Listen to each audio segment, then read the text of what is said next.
Although diamonds are girls' best friend, women consider emeralds to be the most exotic gemstone there is. Let me tell you why. The history of an emerald dates all the way to ancient times. The allure of this gem speaks volumes. The first ever found source of emeralds was Egypt. Those mines ran for 3,000 years, catering to the pharaohs and queens and kings of Egypt, Roman Empire, Byzantium, and Babylon. One of the most intriguing story of the emerald starts with Cleopatra, the queen of emeralds, so to speak. She recognized the beauty of the stone, but yet along the power that it possesses. She used it more as a seductive tool, a weapon of power, and the display of her wealth and sovereignty. Centuries later, across the ocean, this is when the most and intriguing part of the emerald history began. When Spanish conquistadors sailed across the ocean to discover the new world, now called Colombia. They discovered,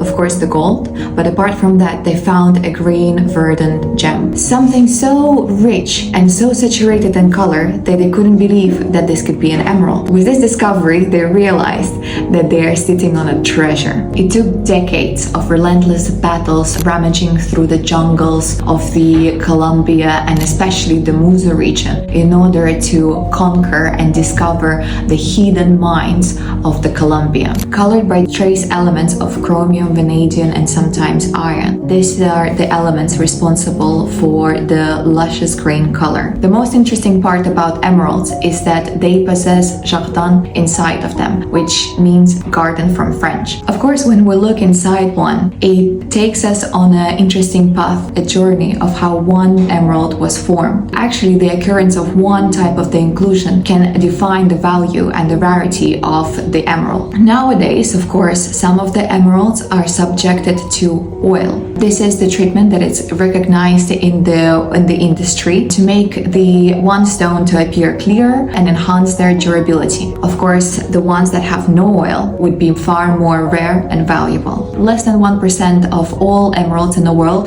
are no oiled, like for example this one. When we look at this particular piece, although it will have the inclusions that will trace us all the way to the old mines of Colombia, the light is not intercepted by them. When we rotate it around, we can see how clear the stone is. We can witness the pureness of the green color. And even now, with discoveries of different other mines across the globe, nothing surpasses the color of Colombian emerald, the color of which is so verdant, so luscious, with the little undertones of a slight electric blue hue. There isn't one finer.